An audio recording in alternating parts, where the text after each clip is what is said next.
Bis setan. Maaf ya, gue izin pulang dulu bro. Ucapku sambil membereskan jaket dan peralatan kerjaku.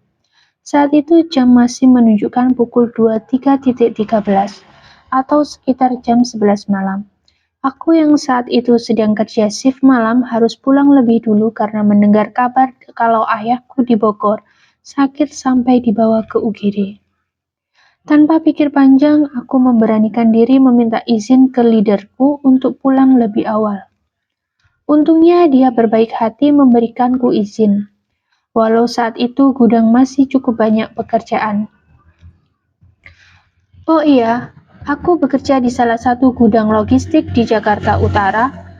Setelah keluar dari kawasan gudang, aku tidak pulang ke kontrakan, akan tetapi langsung menuju ke salah satu jalan besar untuk mencari bis dan berangkat secepatnya ke Bogor dengan masih memakai seragam kerja.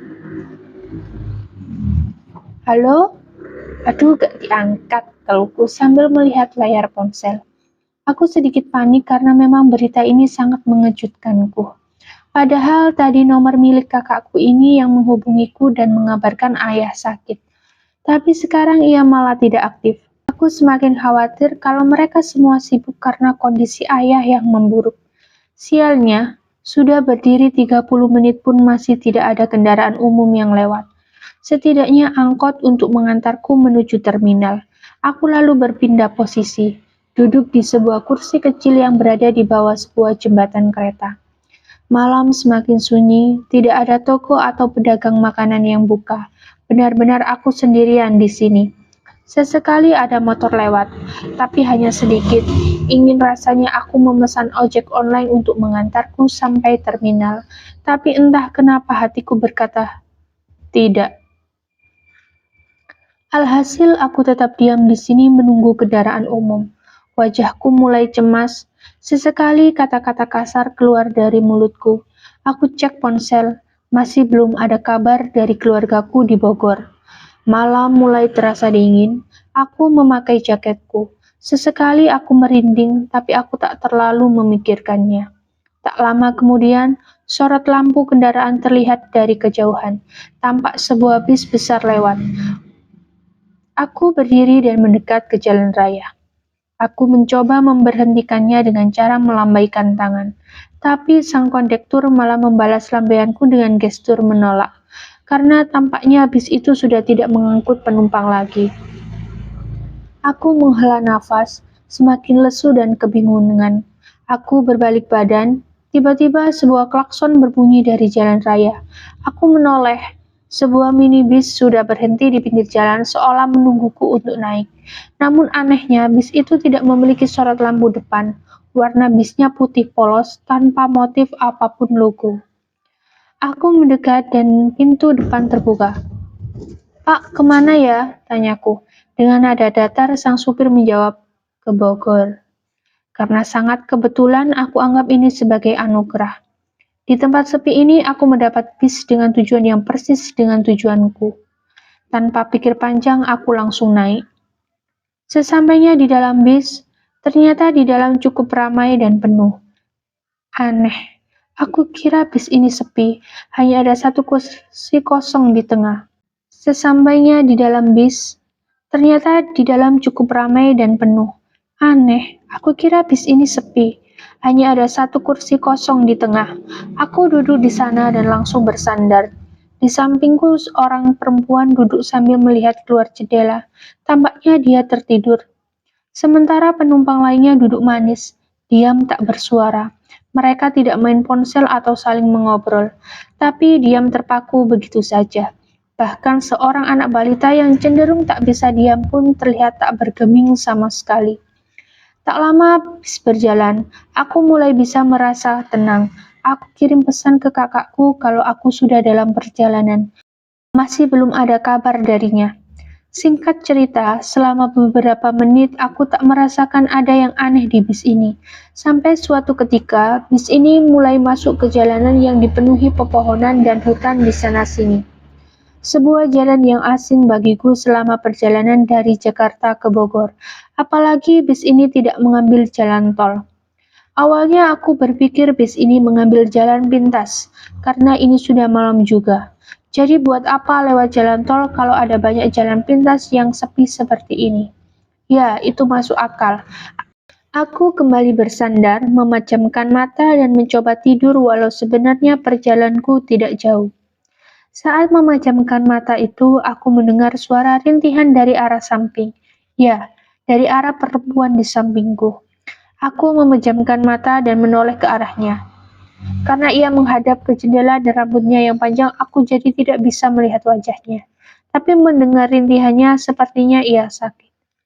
Suara rintihan itu mulai berubah menjadi suara nafas yang sesak dan tersengal-sengal, seperti penderita asma. Aku semakin khawatir, apalagi saat ini sedang musimnya virus menular. Aku lalu memegang bahunya dan bertanya, "Mbak, gak apa-apa?" Tanyaku penasaran, tapi ia tak menjawab dan masih dengan posisi semula. Aku berpikir kondisinya amat tidak bagus. "Maaf ya Mbak," aku berinisiatif untuk melihat wajahnya. Aku menyingkirkan rambut-rambut yang menutupi wajahnya itu. Belum selesai menyingkirkan rambut, tiba-tiba dia menoleh dan langsung menatapku. Wajahnya pucat seperti mayat, tatapan matanya kosong ke arahku, dan dua buah kapas terpasang di lubang hidungnya. Persis seperti mayat. Mulutnya terbuka dan mengeluarkan suara rintihan sekaligus sesak nafas seperti tadi. Aku kaget dan hampir terjatuh. Kemudian terpaku menatap perempuan itu. Apakah ini nyata? Gumamku dalam hati. "Tolong!" Aku ketakutan dan teriak sambil berdiri. Akan tetapi betapa terkejutnya aku saat aku berdiri dan melihat sekitar. Semua penumpang yang ada di bis ini berubah menjadi pocong. Satu persatu penumpang yang berbalutkan kafan itu menoleh ke arahku, persis seperti perempuan tadi. Lubang hidung mereka disumbat oleh dua buah kapas. Wajahnya pucat. Semua tatapan mata mengerikan itu tertuju kepadaku. Aku langsung ketakutan dan mau tak mau aku berlari ke arah supir untuk meminta pertolongan. Sesampainya di depan, sang supir masih fokus menyetir. "Pak, tolong, ada pocong!" ucapku panik. "Ah, pocong apaan? Ngaco kamu," kata supir. "Bener Pak, itu pocong beneran," jawabku berusaha meyakinkan. "Oh, itu teman-teman saya Mas." Sang supir lalu menoleh ke arahku, menunjukkan wajahnya yang rata tanpa hidung, mata maupun mulut. Melihat itu aku langsung pingsan di tempat dan tidak mengingat apa-apa. Keesokan paginya, aku terbangun di pinggir jalan raya. Sekelilingku penuh dengan sawah-sawah. Entah di mana aku berada. Saat itu jam menunjukkan pukul 0.10. Aku berdiri, wajahku pucat dan badanku lemas. Tak ada siapa-siapa di sekitarku. Aku membuka ponsel dan menelepon kakakku untuk memastikan keadaan ayah. Masa bodoh dengan kejadian semalam. Yang penting adalah ayahku. "Halo, Teteh, gimana Bapak?" tanyaku saat telepon sudah tersambung. "Bapak, baik-baik saja kok," jawab kakakku. "Loh, katanya semalam telepon Bapak sakit dibawa ke UGD," tanyaku. Kakakku malah semakin bingung. Siapa yang telepon kamu? Teteh gak telepon kok. Lagi juga Bapak baik-baik saja, sehat kok. Ini lagi nongkrong di pos ronda orangnya, kata kakakku menjelaskan. Sontak aku merinding sekaligus bingung. Siapa yang meneleponku semalam dan mengabarkan ayah sakit? Terus yang telepon semalam siapa? Yang bilang ayah sakit? Suaranya itu persis suara Teteh loh. Nomornya juga nomor Teteh, balasku.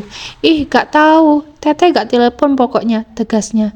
Setelah itu telepon aku matikan. Aku lemas dan tak tahu harus bagaimana. Aku berjalan mengikuti jalan raya, sampai akhirnya bertemu sebuah warung kopi.